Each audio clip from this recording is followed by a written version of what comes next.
की जय, अयोध्या भाव की जय, श्रीमन गौरांग महाप्रभु की जय, श्री भोले विष्णु की जय, देवादिदेव महादेव की जय, श्रीमद् भगवद गीता की जय, श्रीमद् भागवत की जय, श्री चैतन्य चरितामृत की जय। बोल जय जय श्री गुरु राधा कृष्ण प्रेमानंदे हरि हरि बोल। ओम नमः अखंडमंडलाकारं व्यक्तं येन चराचरं तत्पदं दर्शितं येन तस्मै श्रीगुरुवे नमः। ओम ज्ञानतिमिरन्धस्य ज्ञानाञ्जनशलाकया चक्षुरुन्मीलितं येन तस्मै श्रीगुरुवे नमः।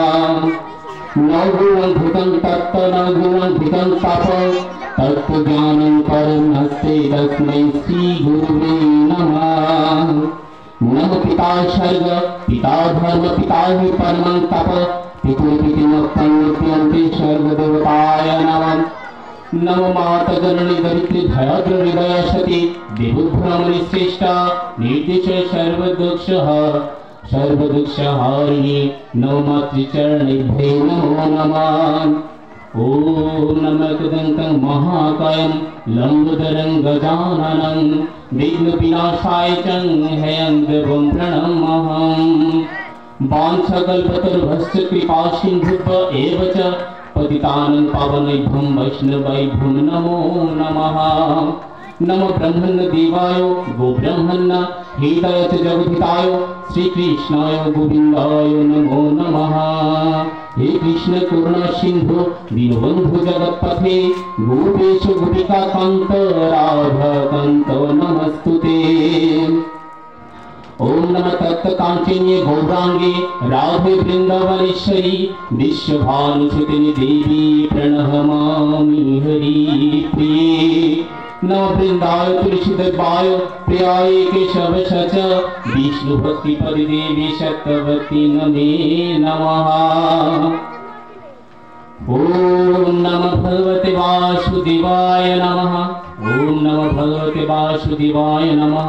ओम नमः भगवते वासुदेवाय नमः। श्रीमद् भगवद गीता और गीतारो ध्यान प्रारंभम।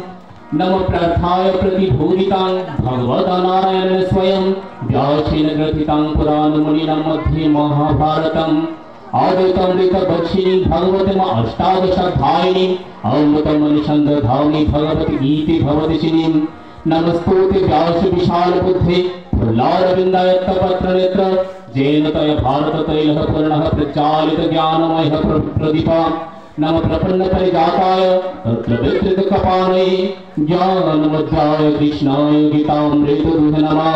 सर्वोपनिषद गावदुग्ध गोपालानंदन पार्थवत्स सुधीर भक्त दुग्धं गीता अमृत महतम् वसुदेवं सुतं देवं तं सचनमर्धनं दैवकी परमानन्दं कृष्णं वन्दे जगद्गुरुम्। ओम विष्णुगणपतये भक्तजलगन्धर्वनिलत्पला शैलगर्भकृतिं बहरिकर्णेन विराकुला अश्वत्थामविकर्ण घोरमकरदुर्गधनावर्तिनीं सुपूर्णफलपाण्डव्ये रणनदिकैकतकेशवे परसरदुर्गुणनं तत्गन्धोत्कटं नानखनकशन्धैकतशम्बर्धने आयुर्भुविधम्। ओम विकसज्जन षट्पदराहलः प्रियमानमुदा भारत पंकजं खलिमालं प्रध्वंसिन श्रेयसे। ओम मखं करति मातरं पंधलं यत्ग्रीं यत्कृपातमहं वन्दे परमानन्द माधवम्। यं रुद्रमरुस्तम्भति दिव्यस्तभ्ये शाङ्गक्रं पुरुषेण घयन्त्यं सामगाः ज्ञानवस्थितगतेन मनसा पश्यन्ति यं योगेन यशहं विदुषुरासुरगणदेवाय तस्मै नमो नमः। ओम ब्रह्मणे नमस्कृतं धर्मानवस्थितं सनातनं नारायणं नमस्कृतं नरं चैव नरोत्तमं देवी सरस्वती चैव तत् जयमुदीरये।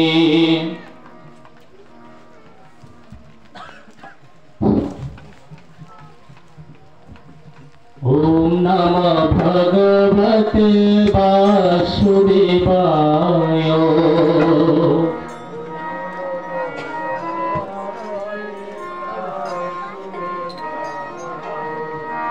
ओम नमः भगवते वासुदेवाय।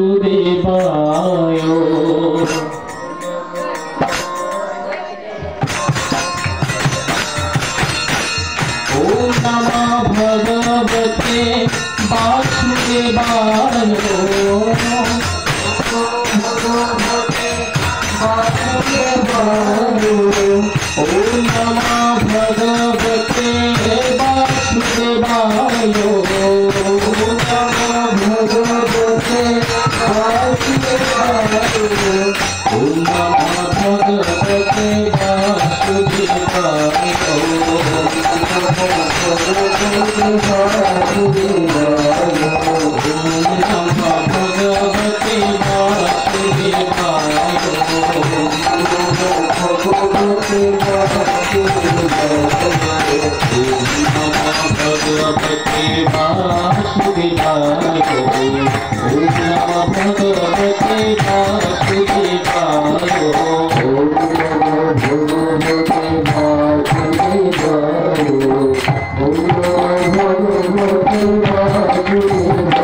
कृष्ण प्रेममयी मातृमंडली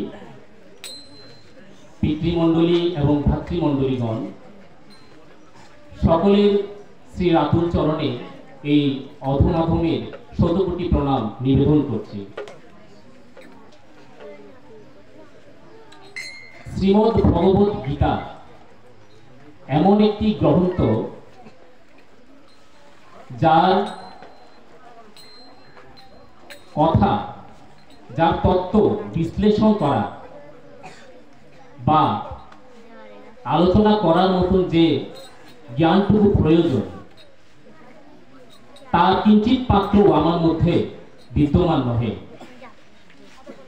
আমি অধমাধম আপনাদের সন্নিকটে এত মহান গ্রন্থের বিশ্লেষণ করার মতন ক্ষমতা রাখি না। তারপরেও শ্রী অনাদিরাদি গোবিন্দের কৃপায় যেহেতু আজকে আপনাদের সন্নিকটে এই ব্যাস আসনে বসার সুযোগটুকু পেয়েছি, তারপরেও চেষ্টা করব এই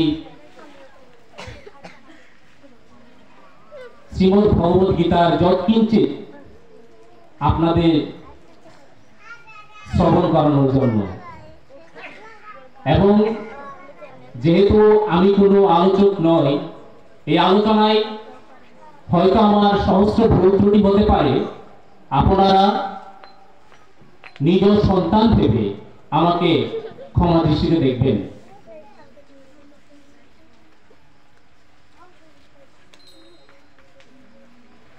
তো কুরুক্ষেত্রের রণাঙ্গনে ভগবান শ্রীকৃষ্ণ অর্জুনকে যে জ্ঞান দিয়েছিলেন সেটি আজকের এই শ্রীমদ্ ভগবত গীতা, যার শ্রবণে এই কলিযুগের পাপাচ্ছন্ন জীব উদ্ধারিত হয়ে যায়, যার শ্রবণে এই কলিজীবের কিভাবে পদচারণ করা প্রয়োজন তার দিক নির্দেশনা পুঙ্খানুপুঙ্খভাবে বিশ্লেষণ করা রয়েছে।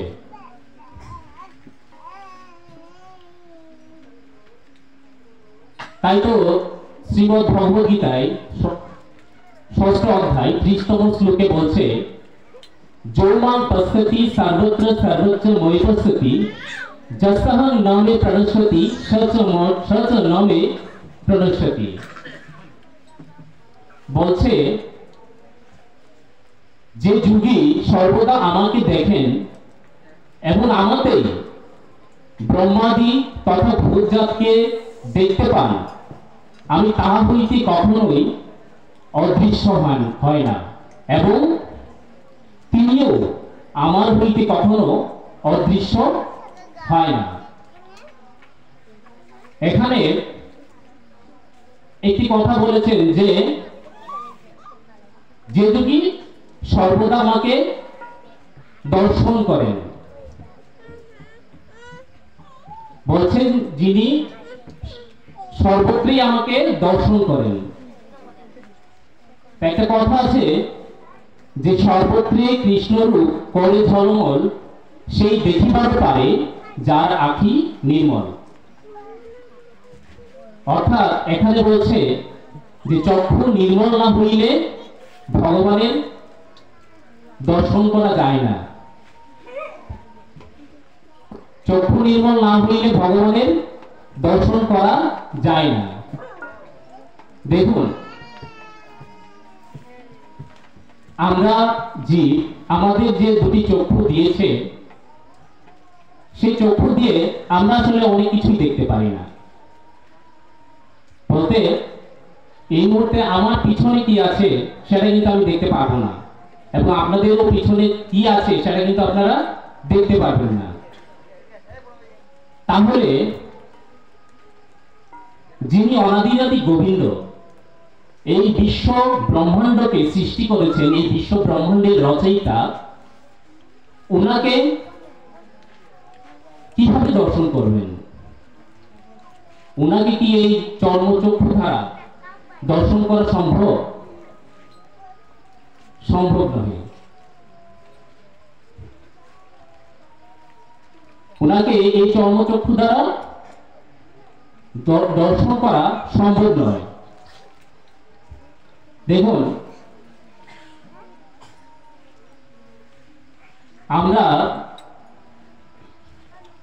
আমরা এখানে যারা বসেছি, এখন যদি আমরা মনে করি যে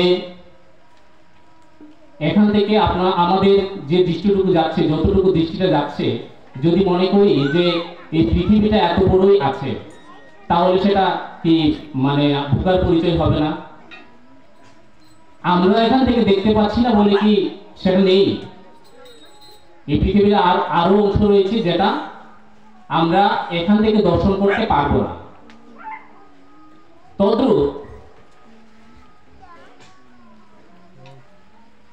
তদ্রূপ আমরা এই চর্মচক্ষু দ্বারা কিন্তু অনেক কিছুই দর্শন করতে পারি না।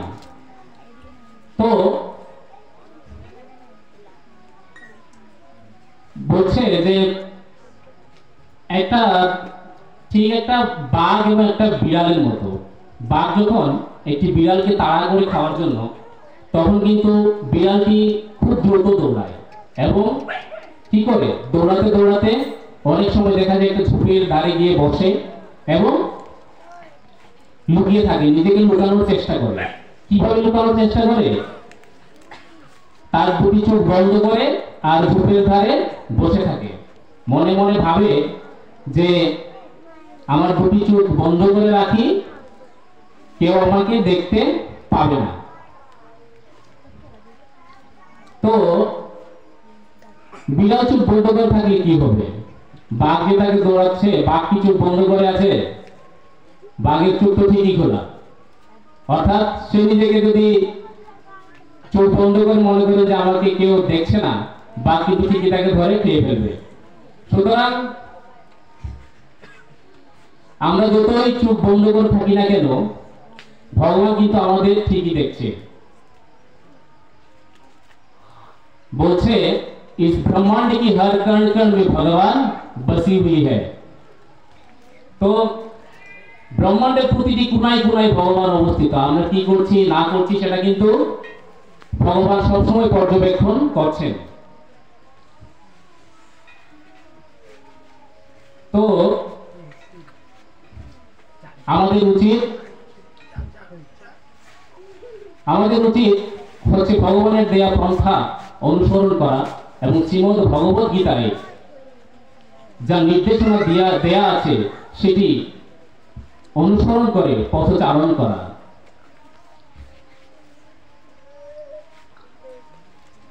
তো সে কথাতেই যে কথা আমি বলছিলাম ভগবানের দর্শন।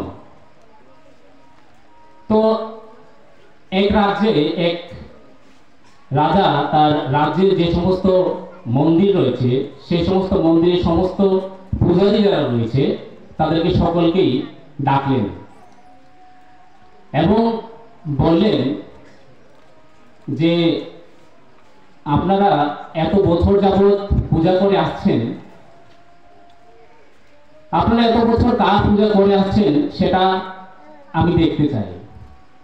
অর্থাৎ আপনারা যে ভগবানের পূজা করে আসছেন, আপনারা যদি সেই ভগবানকে আমাকে দর্শন করাতে না পারেন তাহলে আপনাদের গলা কাটা যাবে।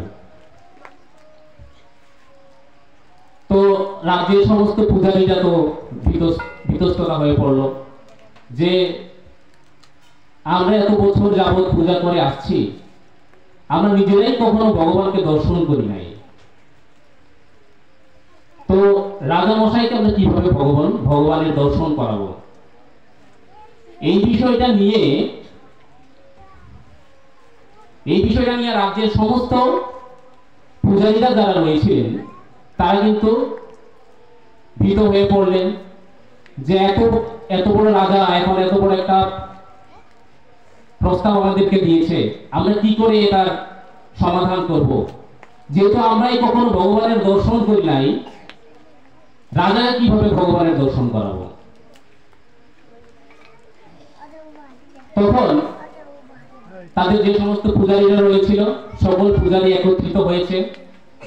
একত্রিত হয়ে তারা মত বিনিময় করছে একজন আরেকজনের সাথে যে রাজা যে বলল যে তাকে ভগবান দর্শন করাতে হবে, তা না হলে আমাদেরকে তিনি মৃত্যুদণ্ড দিবেন। এখন ভগবানকে রাজাকে কিভাবে ভগবান দর্শন করানো যায়? তখন যখন তারা কোনো পথ খুঁজে পাচ্ছেন না, সকলের আলোচনা সমালোচনা শেষ, কোনো সমাধান নাই, তখন পূজারীদের মধ্য থেকে ছোট্ট একটি বালক এগিয়ে আসলেন এবং বললেন যে দেখুন, যদি কিছু মনে না করেন তাহলে আমি একটি কথা বলতে চাই। তো বড় পূজারী যারা রয়েছেন তারা বললেন যে ঠিক আছে, বলো কি বলতে চাও। তো ছোট বালকটি বলছে যে আপনারা যদি কিছু মনে না করেন তাহলে রাজা মশাইকে আমি ভগবান দর্শন করাবো। তো তারা তো সেই বালকের কথা শুনে অবাক হয়ে পড়ল যে এত বড় রাজা, এত বড় জ্ঞানী গুণী জন এখানে উপস্থিত আছেন, কেউই এটা করার সাহস পাচ্ছে না, আর এই ছোট্ট বালক এখানে এগিয়ে এসে এত বড় কথা বলছে। তো বলছে দেখুন, আপনারা কোনো চিন্তা করবেন না, আপনারা আমার উপর ভরসা রাখতে পারেন। তো বালকটি এমন ভাবে তাদের কাছে কথাগুলো বলছিল, তার কথার মধ্যে খুব আত্মবিশ্বাস, তার চোখের মধ্যে খুব আত্মবিশ্বাস দেখা যাচ্ছিল। তো তখন তাদের মধ্য থেকে একজন পূজারী বলল যে দেখুন, আমাদের দ্বারা তো রাজামশাইকে ভগবান দর্শন করানো একেবারেই সম্ভব হচ্ছে না। তো যেহেতু এই বালকটি এর দায়িত্ব নিচ্ছে এবং এত আত্মবিশ্বাসের সঙ্গে বলছে যে তিনি ভগবানের দর্শন করাতে পারবেন, তো উনাকে একটা সুযোগ দেওয়া দরকার, যেহেতু আমাদের মধ্যে থেকে কেউ এই কাজটা করতে পারছে না। তখন বালকটিকে তারা বলছে ঠিক আছে, তবে কিন্তু জেনে নাও বাছা, যদি দর্শন করাতে না পারো তাহলে কিন্তু তোমার গলা কাটা যাবে।